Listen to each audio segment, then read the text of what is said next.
I know. Speaking of that, welcome to the show because it just went live randomly. Not randomly, I hit the button, but it takes a while. Yeah. Yeah, I was thinking that exact same thing after I got home from work. Is like, man, I miss the audio only show. I really don't. This is easier in some ways. Um, but it's easier because you don't have to talk to Derek.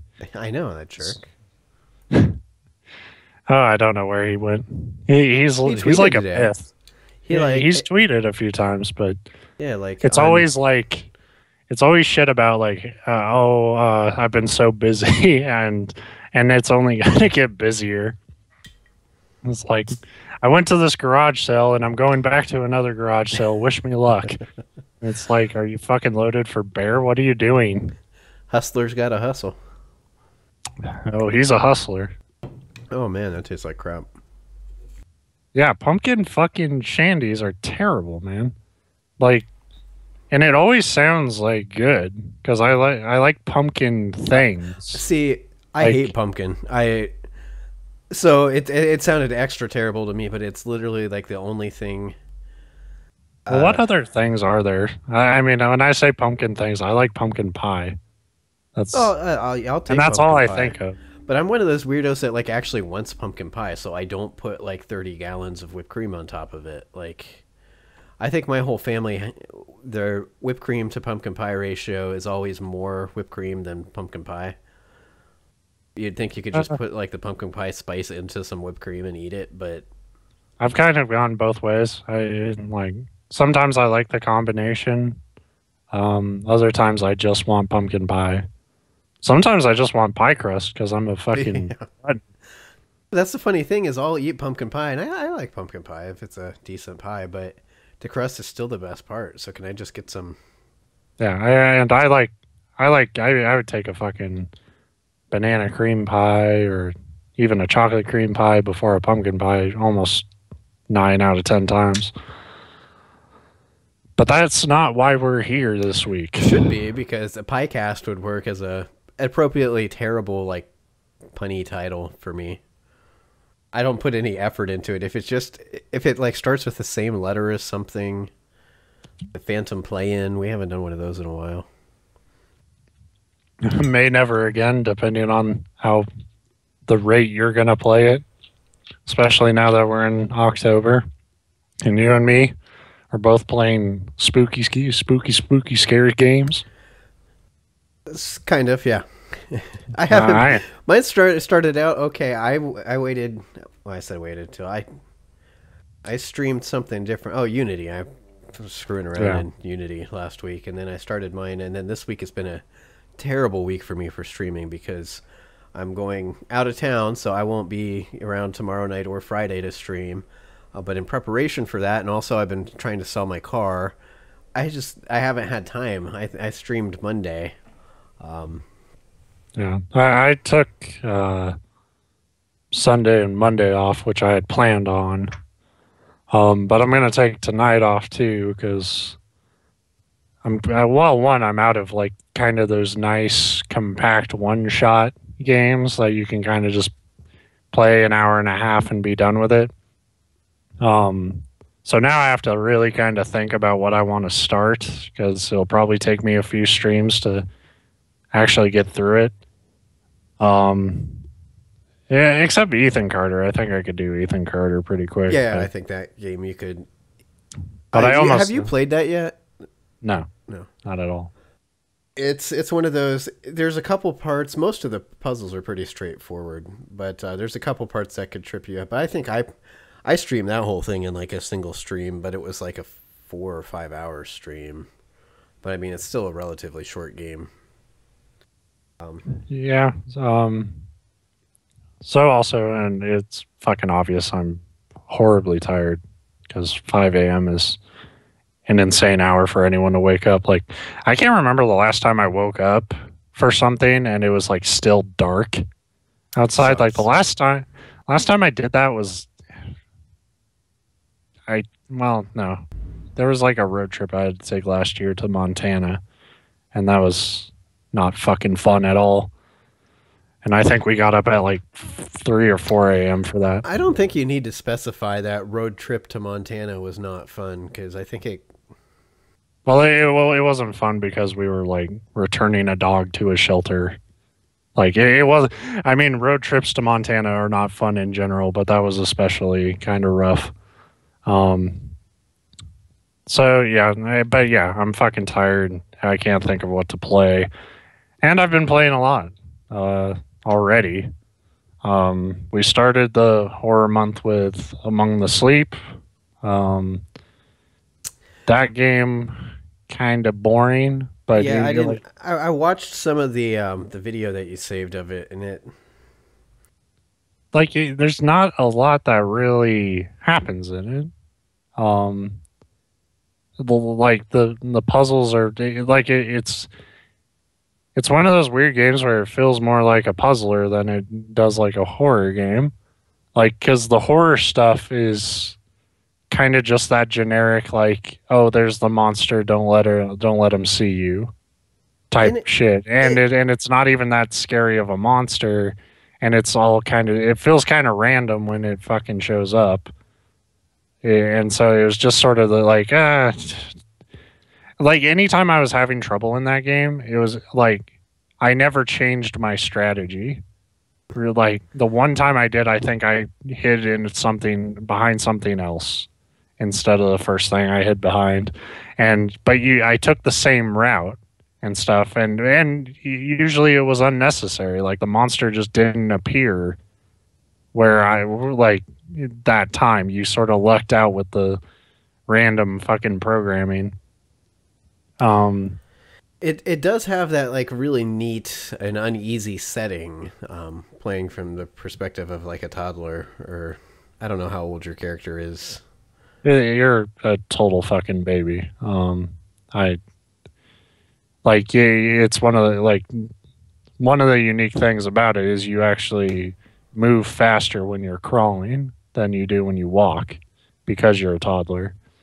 Um, that's fucked up for someone like me who's just been playing a shit ton of Metal Gear, and you're so used to popping up and sprinting Right. and stuff. So I would like stand up and then like, why am I moving so fucking slow? Oh yeah, I gotta crouch. But it's also kind of I don't know. Like I came away kind of fond of like the idea. It's just I think the execution left a lot to be desired, and it kind of it felt like something somebody made for themselves more than like something that was like meant to really entertain me. Yeah. Like it felt like a really sort of personal, like somebody's like personal idea of like not really horror, but just like troubles, you know, and like it manifests itself in a horror way, but it's not really a horror game to me. It's more like it's more this weird personal statement that I sort of felt like uncomfortable almost. Like you felt like you were getting a peek into like Yeah, like somebody's fucked up life. yeah, they're like, "Oh, this is the horrors of childhood." And you're like, "Not my Not my childhood." childhood. Yeah. But you'll I see mean, me doing Mortal Kombat with a mosquito here too, by the way. So if I'm twitching a lot, that's why. that's okay.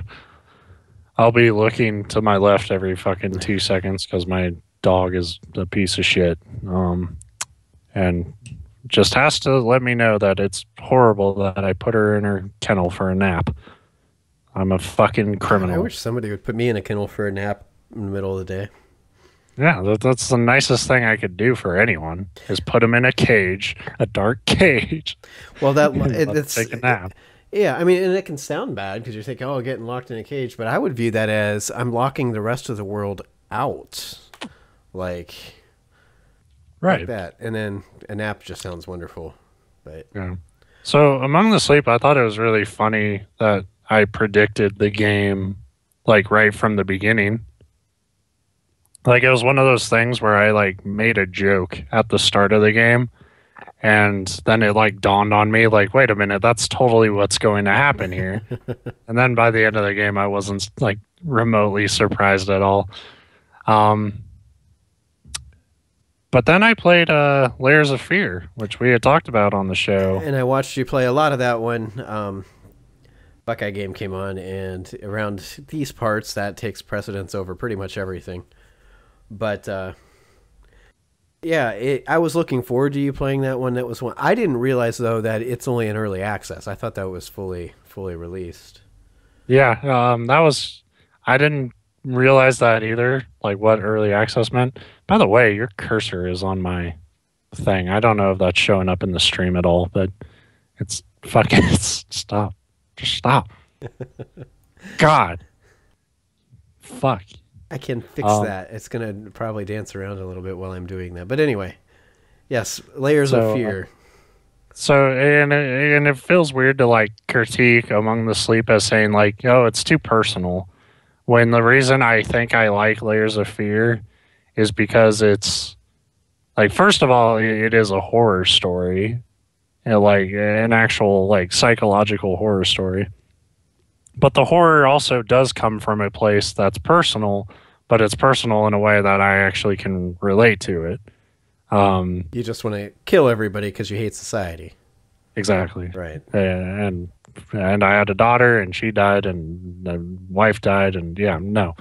But like, you play as a painter who's losing his mind, and like these like physical manifestations of like creative block just sort of appear all throughout the game and stuff. Like you open doors and it's a brick wall and chains, and it's just, you know, it's all like when you're a writer, you feel that all the time. Just like I can't start this. Like I know what I want to do, I know how to do it, but I can't start it. And you just stare at a blank document forever, and that gives me kind of a way in to playing a game like Layers of Fate, because that's kind of how it starts. He goes into his like study and he just stares at it, and you stare at the canvas, and there's nothing you can do to interact with it, and it's just blank, and you're just sort of like, I don't know what to do. And then you leave and the house is completely different how you left it. Like suddenly you're in this hallway, and then that starts a really interesting sort of spooky house exploration thing that's all tied to this guy just fucking going completely insane. So like you have that initial like, oh, I relate to that, and then like that gives you a grip into the story, and I thought that was really well done. I thought, from what I saw, it looks like you kind of use your madness too as part of the puzzle solving. I know there was one point I was watching where there was like a turntable or something. I forget what they're called, like the old style one. And like if you played it, you could wind it forward and you'd be in your kind of more normal state. But if you wound it backwards and let it play the radio backwards, you like entered more of this nightmarish illusion or whatever you were under. And but you'd have to manipulate that, it looked like. But yeah, that was a really cool puzzle. Like you play the record. The first thing you see is the record player. You turn it on, and the whole room sort of distorts and melts around you. But you need it to do that because you need something. I don't remember the exact item, key or some shit. Yeah. And then you're trapped because like the whole room's fucked up around you. And then like I found a switch on the back of the record player. You're never gonna kill that mosquito. No, I'm watching it. It's dancing around the microphone. I think it wants to be on the show. All right. Oh, did I get it? I don't know. Yeah, I did. Fucker. Nice. It's real fucking Karate Kid shit there. Oh, mosquitoes, I can do that every time. Flies, not so much. I can do it with flies pretty well now, too. Chopsticks. It's just gross. Yeah. Not with chopsticks. I can't even use chopsticks anymore. I forgot how. Okay, my descent into madness is over. I've beat my nemesis, so... Layers of Fear. Yeah. Yeah. And yeah, I mean, you can watch all that on. I have it all saved on YouTube, and I don't know how long Twitch keeps shit around, but it's on there until they fucking yank it. But I was kind of bummed when I did, I solved one more puzzle and then I like went down a hallway and it was like, hey, thanks for playing the preview, be sure to check out the full game or whatever. And it's like, fuck, man, this, because they even say like the preview is like 75% of the game, or at least that's how they initially planned it. So you get everything except the ending, like yeah, but then they sort of elaborated on that and they said, well, like we for this preview we intentionally kept shit out in terms of the story, in terms of puzzles and stuff. Like this is a preview build. Like the full game will not be structured like this. When you play the full game, it will not be exactly the same. So you won't be just going through the exact same motions just to get an extra like ending puzzle. Yeah, and they're like using the early access time to, talk to the community, see what the community thinks needs to be done with it. I would like to see it technically sort of smoothing out a little bit because my computer should be able to run it, but that's what I was going to say. It looked from like a gameplay standpoint. I didn't notice any bugs from what I watched, like any glitches, anything like that. But it wasn't running real well. Like, yeah, it was sort of sluggish. It was like it defaulted to like medium settings, and that was not happening at all.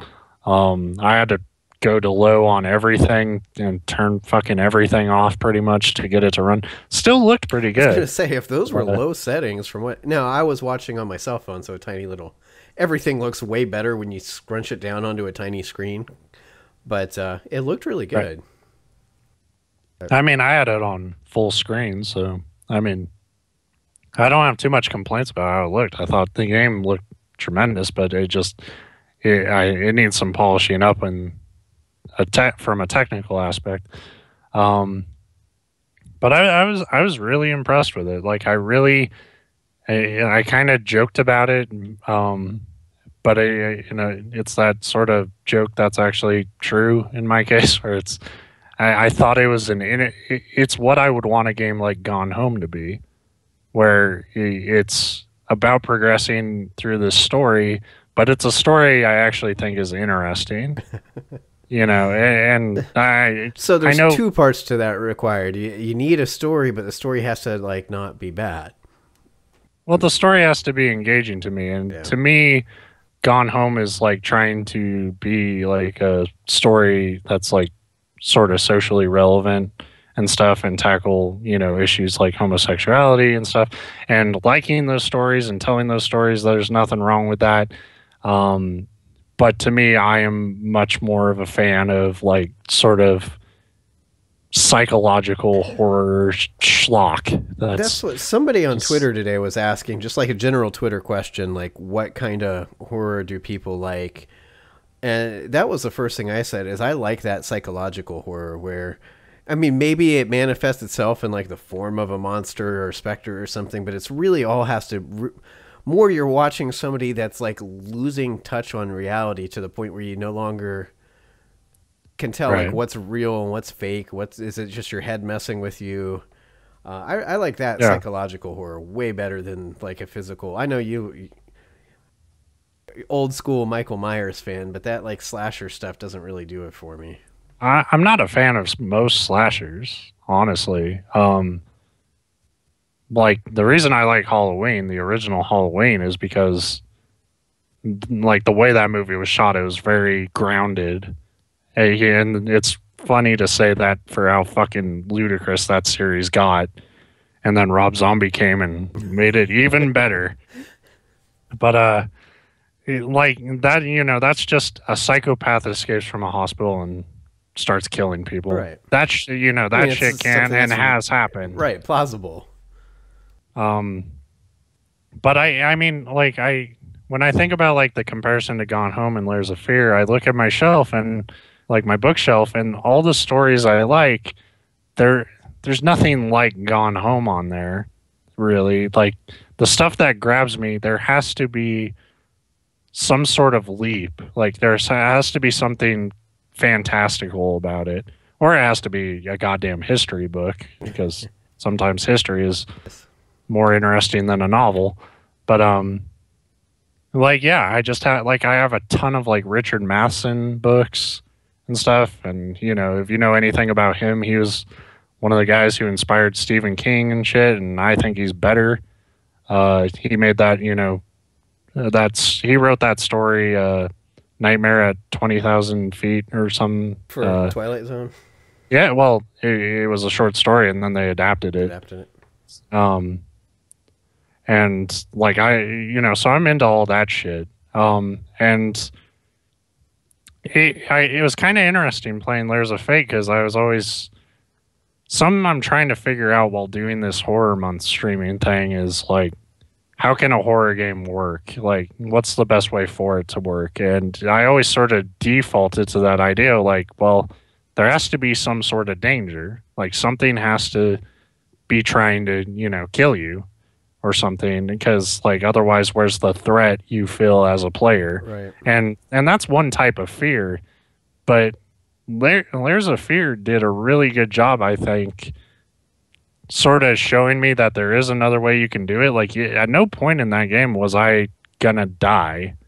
Um, there are things that kind of come at you, and like your character sort of wakes up. But I honestly don't know if that was a fuck up on my part or those were scripted events, and I don't really care Yeah. because what made that game, like what made that game so unnerving was, like you said, it was the psychological stuff. It wasn't some outside force. It was the fact that everything that was happening around you was a product of your character's own psychosis. Right.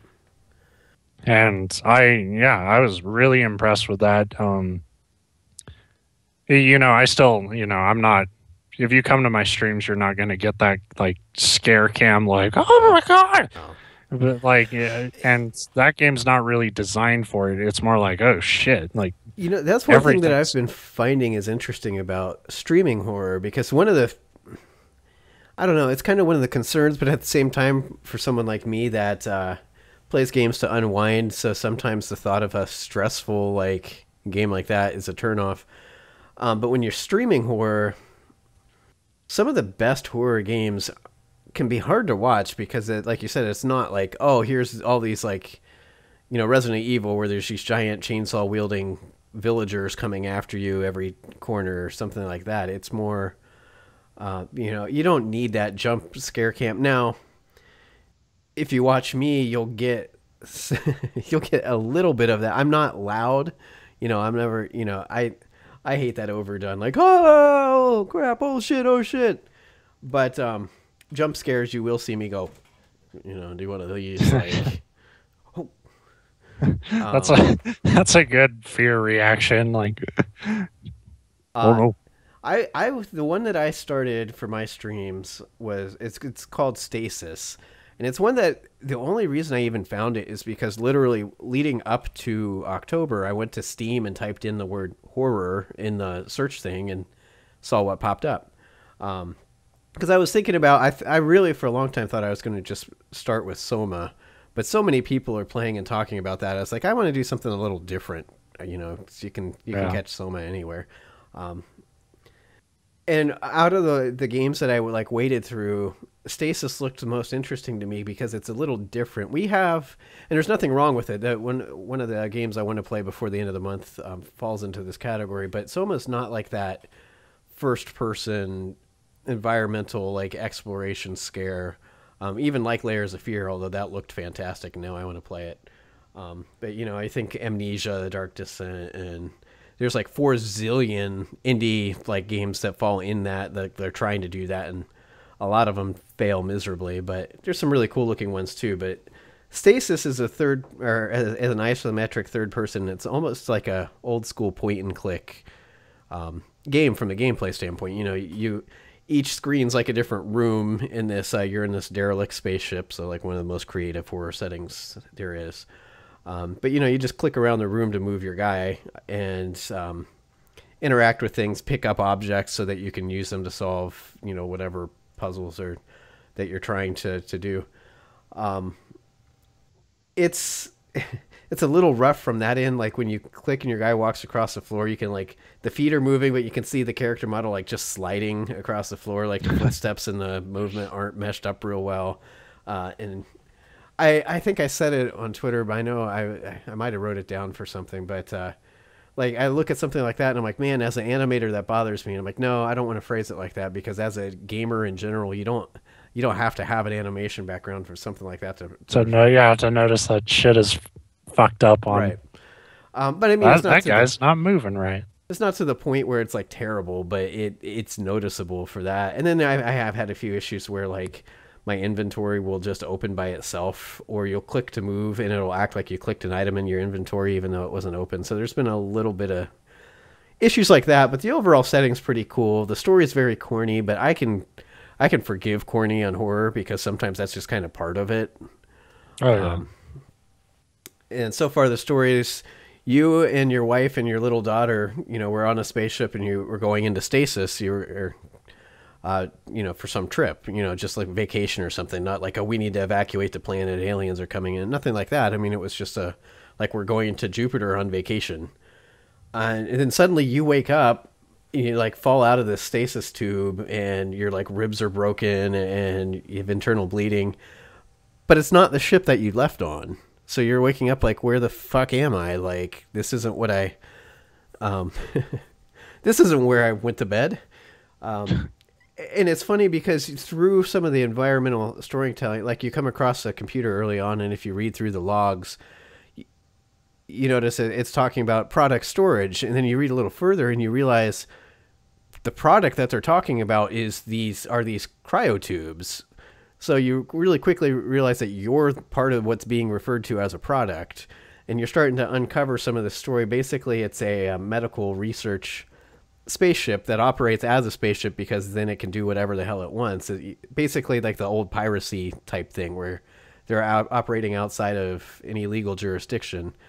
And it didn't fucking work for Blackbeard. It's not going to work for you, assholes. But it seems like it's gone terribly, terribly wrong. And of course, there's a horror element. You can die in the game, but it's funny because it takes a while to introduce that. And there was one puzzle where I had to, I was in a morgue and you have to like all the little drawers are frozen shut, but there's the furnace that they use to, the crematorium, whatever. And you have to, it's like a very small puzzle. You do something to block the door open so that it heats up the room and melts it. But if you don't leave the room, you end up burning yourself alive. And I didn't realize that because up to that point, there had been literally nothing that could hurt you. So I like opened the door and it's heating up and you're standing there. And I'm sure my character was reacting, but I wasn't watching my character because I'm just like watching to see if the ice is melting and that kind of stuff. And next thing I know, my character screams and like falls to the ground in a charred lump. And it's like, oh, whoops. So that one you can die in. And turns out. Yeah. And it's kind of interesting. It's grotesque. The story is pretty transparent so far. I almost did one of those, what you were saying with Among the Sleep, where at the beginning I wanted to venture a guess that because you can see there's cloning involved in whatever the hell they're doing on this ship. And my early guess was that you're not actually the guy that left on the original ship. You're a clone of him or something like that. I don't think that's the case. But it's really cool. I mean, it's like a lot of those horror games where you get most of the story through finding like logs and computer entries. There's a real neat side story about a nurse who got a job in this division. She was all excited about it because it paid really well, but you can tell they don't really make it known what they're doing. And it goes into some of the cover-up where they're lying to these people even that are working for them, saying that that they're all like prisoners and like murderous and escaped, convicts or whatever. So that helps buy into that's why all these people are going along with, oh yeah, we'll use humans as subjects because these people are worthless, condemned to die anyway. And then one of the nurses, you can follow along in her logs when they crack one of these pods open and a kid comes out and she realizes, well, there's no way this kid's a convicted, murderer or whatever. And she starts to uncover the fact that it's not what they're telling her it is. And you can just watch her descent into like depression and almost madness and just like, I need to get the fuck out of here. This isn't right. Of course, you're reading these logs on the journal that you pull off of her corpse, so she did not make it out. Also, she's fucking thick if she thinks a kid can't be a goddamn felon. That's true. So it's kind of neat. I'm not real far into. I played for like 2 hours on Monday, 2.5, and basically got to like the end of the first like area. It reminds me a lot of just games that I played in the late '90s on PC. That overhead point and click adventure type, but in a horror setting. So it's kind of cool. And then I got sent a review code for one called Sky Hill, and Oh, I think I've seen that. it looks really interesting. So I'm liking Stasis, but I want to finish it up so I can move on and see Sky Hill, because that's another one that's got a kind of weird, darker vibe to it, but it's a completely different. I mean, it's a point and click horror game, but it's like the 2D side view, more the classic adventure type. Yeah. So they're just It's something not that's, even. It's more like a survival game, I think. But yeah, but I mean, it falls into that like.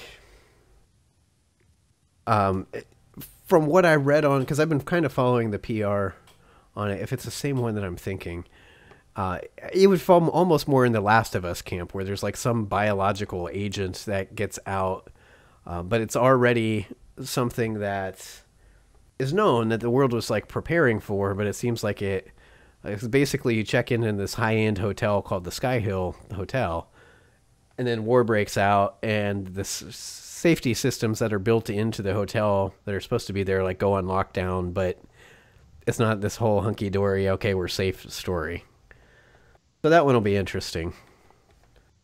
hmm, But then after that, I have no idea what I'll play. yeah, right now, I do have both Amnesia games. I have Ethan Carter. I could give Shadowgate an honest go, but that was a terrible stream. Here's my thing with Shadowgate. The whole premise seemed to be, I've never played it, you've talked about it, and I watched like the beginning part of your stream when you streamed it, and I can't remember if I was having problems or if it was late and I just went to bed. But maybe I was watching the recording. Anyway, you seem to be like going in to explore this like tower or dungeon or whatever. Right. Why is there this big imposing like dungeon with all these monsters, and they keep a spare key right in the fucking like keystone of the front door? I think in the remake the door is just open, so That makes it a lot gets more stupider. sense. Um, Well, maybe the big evil overlord, whatever the fuck's like at the heart of this, like just forgot to lock the door. Like it just seems funny to me that to think that there's this like uber dangerous place, but they keep a spare key like right under the mat. there's so much about Shadowgate that doesn't make sense, and I didn't plan on that. Like I kind of naively went into it thinking, "Oh, I'm 24 now, so I should be able to figure this out and stuff." And it'll give me problems because it is an adventure game, but I should be able to figure this out and beat the game eventually. I had to look on my phone for like guides and shit so many fucking times because like it is one of the most like obtuse games I've ever fucking played, where it's like shit you would only know through exhausting trial and error. Like you enter a room with 3 mirrors, and if you break the middle one there's a locked door, but if you break the one on the right there's a vortex into space that'll suck you out and kill you. It was a hilarious. Should just know that though. When you walk in, you don't break a mirror on the right. Yeah, it's and the left one just like sends the shards into you and kills you. So, it's funny in that way. Like if you just want to see how you can die, but I was like, actually, I wanted to make progress, and that stopped after like 15 minutes. And then I got to like a point where it's like, okay, so I got to be almost done with the game, right? Nobody would have figured this out as a kid without like weeks of work. And then I looked at the guide and it's like, no, you're only like a third of the way through the game. And I think I just turned the stream off without saying anything because the stream was fucking boring. Um, and it doesn't really matter. Nobody watches the shit. But I felt personally like, oh, this sucks. This is exactly what I didn't want to happen on any of these October streams was just nothing. Like I had no energy to like be upset even. It was just like this was all a bad idea. Um I played enough to see the Grim Reaper enough times that Satisfied that particular itch, huh? yeah, check that list. Check that off the fucking October bucket list, but yeah, there are going to be misses, but I think that was the biggest one. Like it kind of sucked because I was really excited to like go back and play that, and it ended up just sort of being shit. At least though, that's the one that you streamed on September 30th, so it wasn't technically a. Did I do that or Castlevania? Oh, that's right. You did Castlevania first. Yeah, I think You fucked that up. I started October with a fucking bang, and it was a blank, I shot into my eye and blinded myself, and it was very successful. I also played Home yesterday. Yeah, you didn't. I haven't had a chance to watch that stream yet, but you did not seem super impressed. I think there's a lot of people who really liked Home. We call them freaks. No, but I don't think it's a good game if it's story driven as much as Home is. But you can go through the entire game and nothing happens in the story. Like, it's not a very long game, and it's a game that seems to really want you to pick it up and replay it again and do the things you missed. But it felt like everything that would have been important to the plot, I missed it. Like, you find, like, it's kind of the whole game you're trying to work your way back to your house. You wake up in somebody else's house and you're trying and people are dead around you and shit and weird shit is going on. But it's kind of level based. So you work your way through the level and then when you reach the end of the level, the game's like a dialogue pops up and it's like, oh, finally I can feel fresh air or something, like if you're coming out of a cavern or some shit, like I can feel fresh air, but I wonder what's on this VHS tape I found. And I at the time I was like, well, I've been to every room, so, and if I need to, I can come back here, I guess, and see if there's a fucking tape player around or some shit. No, as soon as you leave the level, your character will not go back in. Even though he won't stop referencing how curious he fucking is about the tape. And it's like, yeah. Dude, well, if you really give a shit, go back. A good metaphor for life regrets where you can't go back, but you just keep referencing it. Like, man, I wonder what would have happened if I had done this. Yeah, sick metaphor, bro. It ain't a fucking good game. It's not good storytelling. Yeah, everything about the fact that nothing happened. The most scared I got was and it's pixelated and stuff. I didn't expect to get really scared by it, but I expected it to try something. And besides a cat meowing at me way early on in the game, nothing really startled me at all. And nothing really built up tension because I kind of figured it out that nothing was going to happen. Oh, yeah. So what you should do there is surprise somebody, build up that false sense of security, and then, shock them with something. But the game doesn't do that. It's called Home. I went home, and then the game fucking bitched at me for not looking at the VHS tape and not...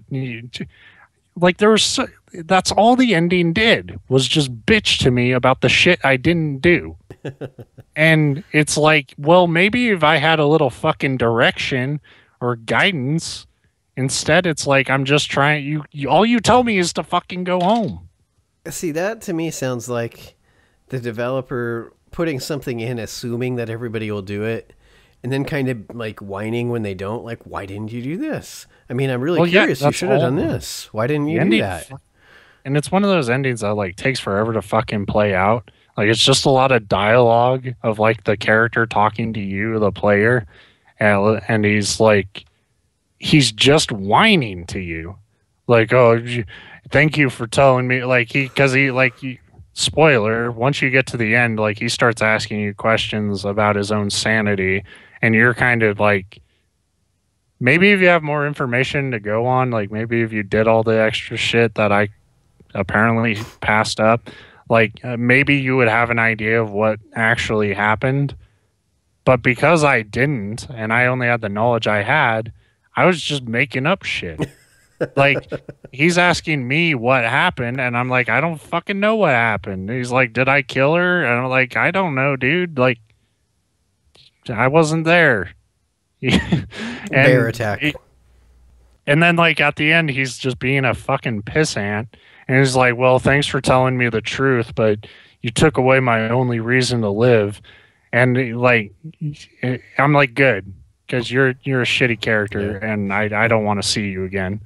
Um, like like, and the game seems, rather than designed to be um like you said, like the developer thinking you did something wrong and giving you a bad ending for it, which is bullshit anyway you spin it. This game, once you finish it, pops up a screen of like, you know, share with your friends like what ending you got, what happened in your game. So I think it's a game where like there's a lot of shit that could Right. happen, but not really, because you're deciding everything that happened at the end of the game. So Yeah, so it's not like like the actions that you do; it's just whatever you pick at the end. Like, it's not a choose your own adventure, it's a choose your own ending. Like, and the adventure is, there is none. Like you get to the end. from the same people who brought you Mass Effect 3 petition. It sucked. Like I really, because I know there's probably way more to that game, but I don't think I should have, like, I don't feel like that shit should have been missable. All Like right. at least not all of it. Like That's like making a Call of Duty that you could go through the entire single player campaign and happen to not run into an enemy. Like, if you just. yeah, like if you started a Call of Duty game, and let's take it back. Call of Duty 2, you're in World War II. You got to beat the Nazis. Hitler's over there. You got to get to Hitler. You could cross this giant battlefield where everybody's dying, or you can take the fun tunnel, and the tunnel goes directly to him, and there's But nothing in there. while you're going through it, there's no indication that this is like a shortcut or the easy way. It can look Yeah. like. I Well, I can no, picture it that would, like it would. you're at it's the day before D-Day and you're at a bar drinking and somebody comes in and asks the bartender for a beer and you look over and it's Hitler and you're just like, oh. No, it would be like at the start of that game, like the colonel or whatever, the commander, is telling you to go down the tunnel to kill Hitler. And the only indication you have that you shouldn't go down the tunnel to kill Hitler, and instead you should go over the battlefield, would be your character having a moment of inner monologue, just like, huh, I wonder if I should go over the battlefield instead. Should I really leave my friends over there? I'm And not going to and go if- back because the entrance to this tunnel collapsed, but should I have done it?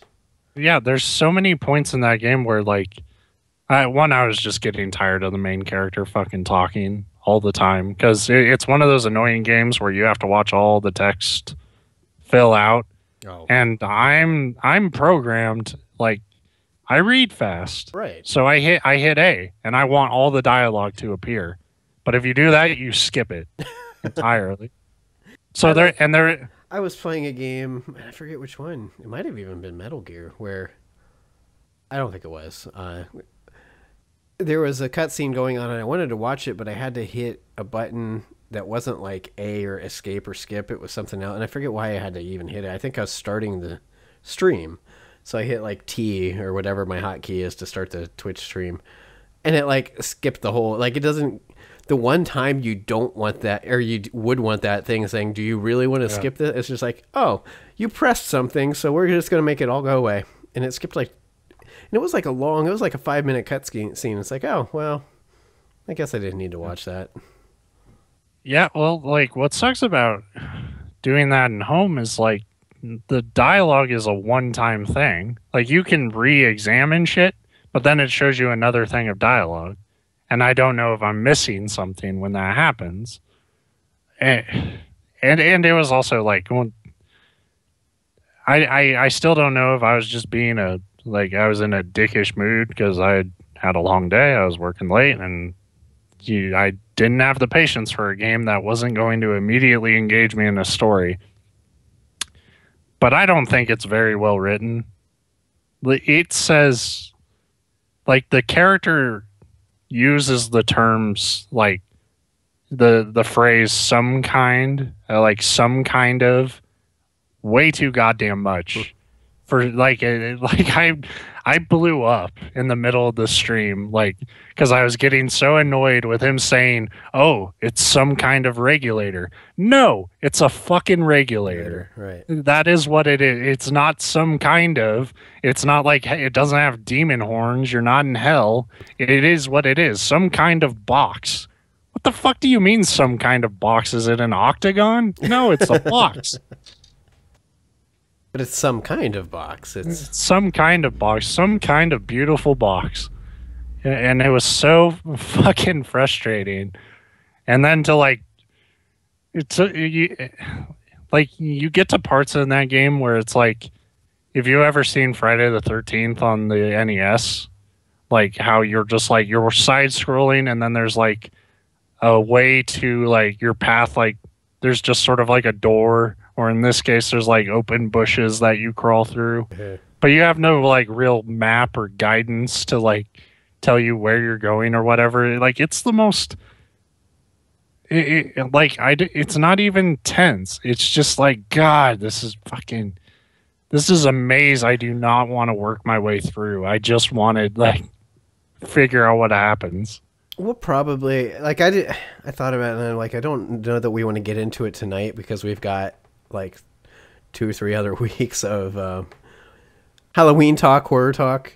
But tension is one of the, you talked about feeling like, oh, you need some kind of way to die or something that you're running from, and then how Layers of Fear kind of didn't have that, and proved it can be done without it.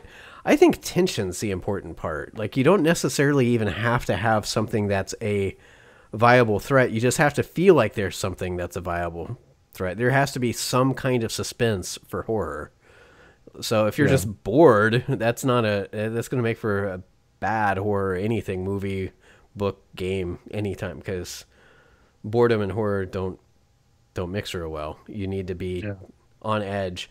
Now, you can use periods of boredom to set up scares, but that doesn't even have to be boring. Like there's a difference, I think, between like boring in a horror setting and just sort of mundane routine setup. Because Layers of Fear has that. When you start the game, you're just entering your house, and you look around your kitchen or whatever. You go get your office key and shit, and you're just like reading, and you're just reading like shit that's sort of setting the game up, and then that's when the fucking game like shows you like this guy you're playing as is not fucking all there. Like in fact, he's way out there. And that's some of the best. I guess boring's the wrong word. One of the really cool things to do, and I've played certain games that have done it real well. Ethan Carter kind of does it at points because that game can get it's a different kind. I would call it horror, but it's a different kind of horror. I'm interested for you to play that because I liked it a lot. But one of the ways to really make the horror parts of your game work really well is to distract the player with stuff that's like you almost forget that you're in this like messed up setting because what you're doing is so interesting or entertaining, or you just play off your curiosity. You get you on some other task that kind of makes you forget that there might be some danger out there, and then bam, hit you again. So there's a lot of ways you can set people up, but a lot of games seem to And in movies for that matter. I hate that's why I hate the horror movie genres because so many of them seem to completely miss the point. Um, I think it's like all chainsaw all the time. Yeah. Well, I mean, there's room for that too, but that's like a weird sort of gory subdivision of horror, I think. Like there's a lot of branches on that The horror lovely tree tree. week on the horror tree. No leaves though, because Um, those trees are creepy as shit when there's no leaves, just lots of branches. Like, yeah. So yeah, I mean, home kind of sucked. I honestly like I know a lot of people look at that game like it's this really neat deal, but I thought it was like I said, I don't think any game that is trying to tell a story, or in this case, multiple stories, I don't think one of those stories should be, and then I got home. The end. You know, yeah. I wanted to get home and then I got home. That's basically what happened to me. To Um, all that you're describing, waking up in some other house with dead people around you and just trying to make your way home and then being like, okay, I made it home. It really just sounds like waking up after a night of really bad partying. Like, yeah, I've lived through home. uh, Like I do it every week. You know, like I've had moments where I've like fucking woken up and like I've never been like, where am I? But I've had moments of like, why am I still here? Certainly, and then fucking walked home, I've had and then I got kind of lost walking home. I've had two where am I's, and both of them it was more like a where am I? Oh yeah, like a very short term like how the hell did I get here? Oh right. Um, Usually, like if it would be a situation where it's like, where am I? It usually means I fell asleep on somebody's floor. And the fact that I'm waking up on a floor, like my brain immediately is like, you dick. You fucking you slept on their floor. uh, Now you're going to feel like shit for 2 days.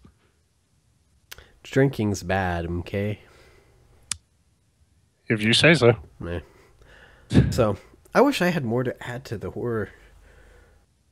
I was really happy with my results Thursday on the Unity stream. 'Cause basically, what it was, and it really was all spawned by our talk on horror. It's as you like keep fading into the shadows back there. You're like Yeah. Smoking Man from the X Files. Yeah, I thought it would be a nice touch It works. or to live in the I wish we had shadows. coordinated because I could have done that too. But anyway, um, a lot of it, us leading up to the horror month, because what it really was is it got me thinking like, what makes for good horror in games? What do I like in my horror games? Um, and I always go back to Silent Hill 1 is like like my shining example of horror. Now, if I went back and replayed it, that might change it. I'm not going to do that. I'll let my like rose-colored nostalgia glasses continue to make up my memories of that game. But I started to think, like what did that game do that I liked? And one of the things, and a lot of games do this, but I distinctly remember a part near the beginning when you first get into town and everything's foggy and you don't know what the hell's going on. And you're just kind of exploring the town, trying to like, you're walking down the streets trying to find where to even go because a lot of it's blocked off by rubble and stuff. And it does that where by that point, you've had an encounter or two with those like dog creature things. But nothing, enough to be like, okay, there's things around that have me in danger. And they did that really freaking cool mechanic that I love with the portable radio, where you constantly have that on you, but something about this like nightmarish world of Silent Hill, when there's a monster or creature or whatever they are nearby, you might not be able to see them, but you start to get static on the radio. So it was kind of like it was the Silent Hill equivalent of the motion scanners from Alien with the ping, ping. And I remember one point you're walking around the town and it's Silent Hill had its fixed camera angles, but you pass this house and all of a sudden it cuts to a camera that was like under the front porch and it just kind of followed you as you walked by, and it gives that impression, that's a classic horror trope of, making it feel like something's watching you. Nothing ends up attacking you, but it builds that tension. And long story short, the nerd in me was like, I bet I could do that in Unity, like just make a system where, once it's programmed and designed, it's really easy. I can put different cameras in this scene and put different triggers, so when you enter it, it switches to this camera over here. And so that's what I spent all of last Thursday's stream doing. But like all programming goes, you can't just be like, you have to start. Hey, I want to do that thing. It's done. Well, in order to have a camera that triggers when you walk into it, you have to be able to move your character to walk into it. So I had to design, how do I want my controls to work? And I made a third-person camera that you can rotate with the thumbstick. I mean, it's all stuff. If you've never like done that kind of stuff, it sounds like the most idiotic thing because you're like, yeah, of course, a third-person game you can move the camera, but it gets really easy to forget when you're playing games that anything in the game has to be specifically designed to do what it's doing. So anyway, that was the whole point behind my Unity stream, and it actually turned out really cool. I've added some features to it that I didn't stream. I'll probably do some more. I'd like to give it some at least very minimal point, because right now it's like you're this crude like person-shaped box that you can just move around, in the scene, and that's it. But whatever like little point that I end up giving it, it's going to all be designed around trying to build some of these horror game, like the tensions and just the spooky lighting and the atmosphere and that kind of stuff, because all of that plays into it. So that's really all I got to talk about, though, that and Stasis, and I really don't have a lot more to add about Stasis. Cool. So see you next week. So half day. Yeah. We'll call it. Yeah. No, I'm sure there's some news. I haven't been really following anything. But the other thing that we always talk about this time of year is football, and I don't think either of us want to go there right now. It was bad last week. My season's over. I don't know. Yeah, so I don't know. Cleveland, every time I think that they can't Cleveland it up any more than Cleveland's, that's all verbs, they go and they fucking Cleveland it up. They were, I couldn't even watch the game. That's step one in my anger with the Browns, because I live right in central Ohio, like an hour and 40 minutes from the stadium. But it's like a 50-50 chance if they'll even show the games down here. Normally what happens is Cleveland and Cincinnati are playing at the same time, and being right between the two, they pick Cincinnati to show. And I get that. As much as it bothers me because I don't like the Bengals, I get it. They're an actual good team that gets the ratings. This week, Cleveland wasn't even going up against Cincinnati. Literally in the 4:30, the second time slot, they just showed nothing. They chose to show infomercials instead of the Browns game. So right from the get-go, I can't watch the game, so I'm a little pissed about that. And then afterwards, I'm like doing the recaps, and it sounds like they were playing okay, but they were behind, and they managed to come back and tie it up. And San Diego is going to kick their, there's no time left on the clock. It was, I think like 1 second. So they get one play to kick the field goal. If San Diego makes it, they tie and go into overtime. And so, of course, they snap the ball and they kick the field goal and they miss. But some jackass on the Browns jumped off sides. So they got to re-kick it and they made it and won the game by, the field goal that they got. Yeah.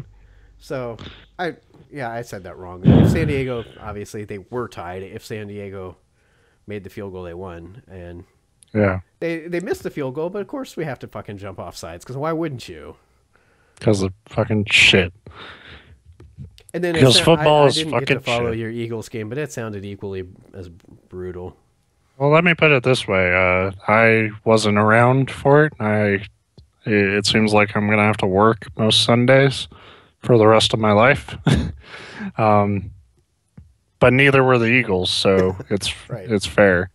They're a terrible team. They are every like head scratching, like it could work, but I don't. This is weird. Why do we have Sam Bradford? Like, why did we get rid of all these offensive linemen? Is this really going to work? Every one of those moves they did not fucking work. No. And it's catastrophic. And it's really fucking frustrating to watch goddamn Chip Kelly be like, well, we only lost 2 of these games by, if we had made those kicks, we would have won. Yeah, but your offense still didn't, like, your offense still would have only played like a quarter of football. Right. Like, Like that's what a good coach would say. Like, yeah, if we would have made that kick, we would have won, but we had no business that's, being within three you points can of hang them.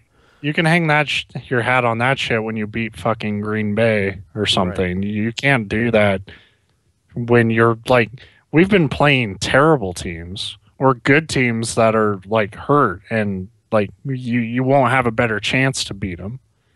Um, It's maddening, and to make the Browns game on Sunday worse. I know you're not a college football guy, but I'm in Buckeye country, and of course we won the championship last year, and we're ranked number one this year. And they look so fucking bad. Like they do not look like the number one team in the country. And we keep playing these like, oh well, we squeaked past Northern Illinois.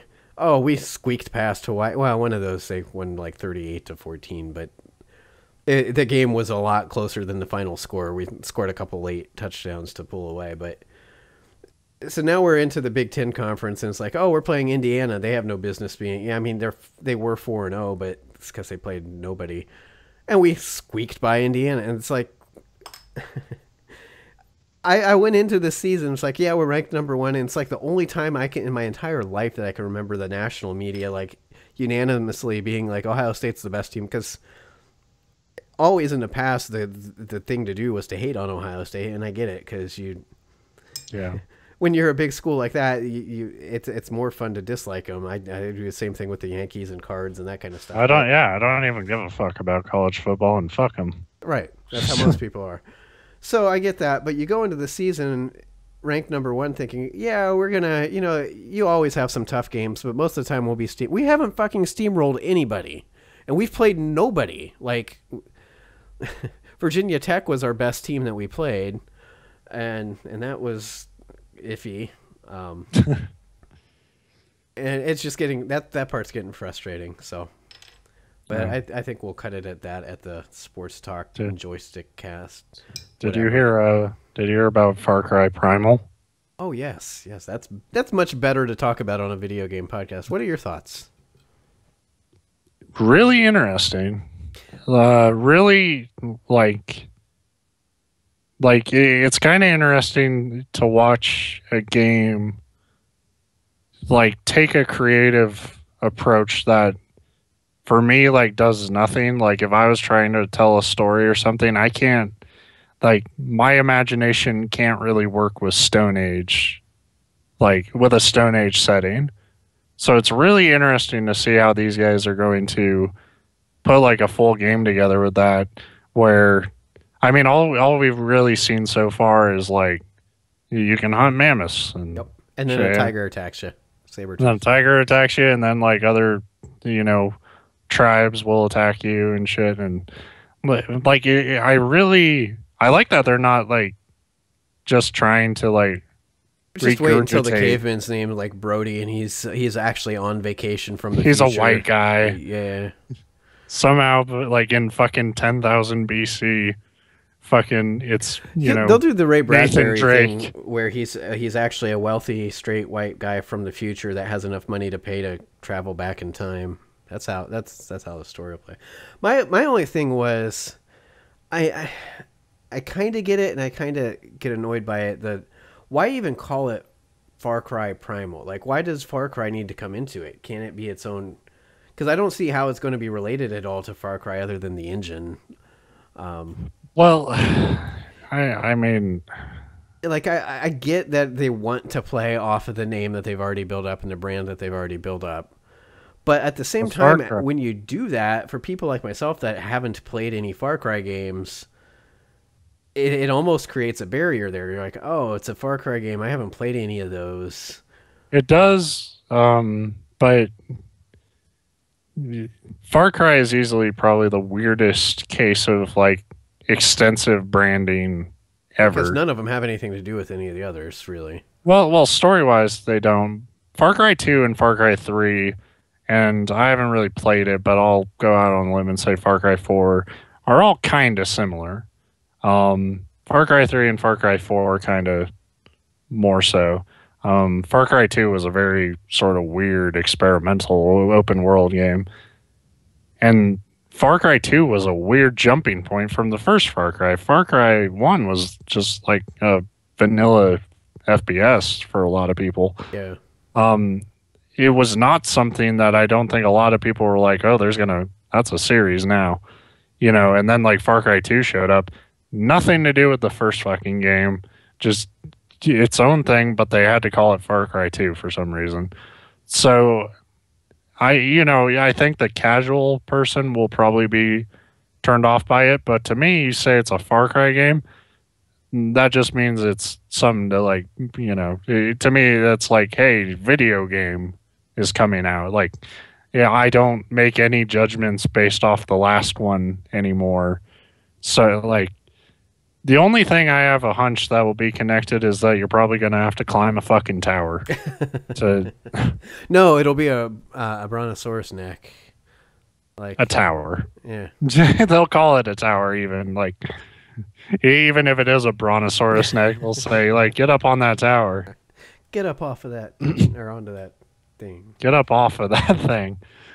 That's the very vanilla square interpretation of that song. Yeah. Get up off of that thing and get in a cubicle and get some work done. TPS reports. No, it looked cool. I was kind of surprised because Monday they did a tease where it was just like a cave painting, like a animated whatever. Like, hey, look, cave something. And it was a tease for an announcement, and I got that. I didn't realize, and then part of it was because I didn't read. The extent of my research when something has the Far Cry attached to it, and this isn't anything against Far Cry. It's more that it's going to get extensive coverage because it's Far Cry. I mean, that's like Halo coming out. It's like I don't need to dig on Halo because it'll be shoved down our fucking throats. Right. So it's like, oh, they're going to be announcing some game. I guess at that point we didn't know if it was Far Cry. We just knew Ubisoft and cave painting. I didn't expect the actual announcement to come the very next day. Like, I thought that they would draw that tease out a little bit. I don't know. It could be cool. It's interesting because a lot of people are like, sweet, finally like a caveman setting. It's such a different setting. It's like, yeah, but there's recently been 2 or 3 other games announced in that setting. So it's not like they're necessarily blazing trend. It's cool to see that trend coming up, but it's not the only game that's going there. Now, the one that I thought was most interesting isn't exactly that setting. It's like the weird, and I forget what that game was called at E3. It's female protagonist, but it's like this, like Neanderthal in the future. Like, you're hunting dinosaurs, but they turn out to be like these machines. But like society has reverted back to this like nomadic caveman society because something, it's like a future apocalyptic caveman game, and I forget what that was called, but it looked really cool. And then so we're getting this, and I forget what the other one was. There's a couple like indie 2D games that kind of explore that as well, but it'll be neat. And the fun part is, since it's Ubisoft, they announced it now, we'll probably have it within the next year. I don't know if they talked about a release time frame yet, but I think they did say like 2016, which I imagine will be about this time next year. But and it'll cross over to the next Assassin's Creed game, and it'll be. I wouldn't have been shocked if it was an Assassin's Creed tie-in, to be honest. Yeah, it seems to lend itself to that more than Far Cry. Yeah. Well, even with those loose be connections, way the hell less interested if it was an Assassin's Creed game than I am, with it being Far Cry. So yeah. We'll see. That was a really cool announcement this week, though. Yeah, we never talked about like. I don't remember if it was you or someone. Like somebody was saying like, oh, now Ben's fucking interested in Assassin's Creed Syndicate because there's a Jack the Ripper DLC. You kind of made a joke about it on a show a couple weeks ago, I think. Yeah. No. don't give a shit. No. Give me especially since given that series and given that series history, they could do some really freaking cool things with Jack the Ripper in that story, and I guarantee they won't do one of them. It'll just Oh, he's a Templar. Right. And Whatever. Like, I just, I need, you gotta give me a ship, man. You gotta give me a ship. You gotta let me be a pirate, and it's the only way that it almost feels like discovering a new fetish. Or so it's like you were in a happy relationship, and then you experimented, and now it's like, sorry, honey, I need the boat. Gotta have the boat in there. I'm gonna wait till Tara gets back tonight and tell her, I'm sorry, I'm into pirates now. Can we incorporate that? Can you wear the goddamn hat, please? Now I can picture the fights where she's like, that parrot is fucking annoying. We're not doing that again. I think I would like to keep like a weird closet of shit I would like never use for sex. But like people open it up and you got like fucking Solid Snake costumes and shit in there and just like it fucking pirate stuff and like Yeah. nothing sexual about them. It's just a weird closet of Well, costume. what would help then? Wait till you have your own place, because if it's in the closet, to me that doesn't read sex fetish. It reads just like cosplayer or whatever. I'm gonna put a big sign on it. Sex closet. Sex closet. I was gonna say, wait till you have your own place so you can dedicate a whole room to it. That way you can like get store mannequins and kind of have them posed, like not like flat out like sexual positions, but enough to where your first thought would be like, this is a dungeon, but like none I've ever seen before. Because like you said, well, there's Solid Snake and there's a pirate spanking Solid Snake. What? Just like you just have a closet, like a walk-in closet, and on the outside it says like love tools, and you go in and it's like the complete like bat cave setup, like your fucking Batman What suit is like rises out extremely of the floor. subtle about it? Just have that closet, and instead of any kind of signs out front, just have like a podium with like hands, like sanitizing wipes just on it, like, please tidy air, please wash your hands when done. Just maybe a little sign like that. We go weird places with this show. I don't think so. I think this is very grounded in who we are. Um, but I don't know, what time are we at? I don't know. We're just over an hour. I really don't. I have more to talk about in the horror stuff, but we want to save that. We want to tease people and carry that over, for the whole month. So I really don't have any more to add. If we want to call this a short show, that's cool with me. Yeah, I want to kind of go to bed. I'm exhausted, and I got to do it again tomorrow.